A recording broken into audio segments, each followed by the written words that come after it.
Gender equality हा काय topic आहे बेसिकली?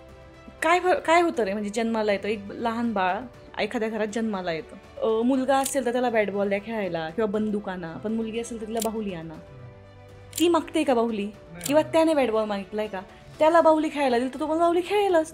1 वर्षाच्या पोराला काय कळतंय तो काय खेळतोय?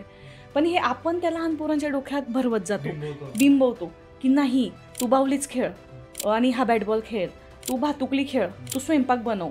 भातुकलीच्या खेळांमध्ये तू निरीक्षण कर, त्या 2-2, 3-3 वर्षाच्या पोरांना काय कळतं? 3-4 दोघं खेळत असतात, त्यातल्या 2 पोरी स्वयंपाक बनवतात आणि तो पोरगा येतो आणि म्हणतो मला जेवायला वाढ. हे कोण शिकवतं?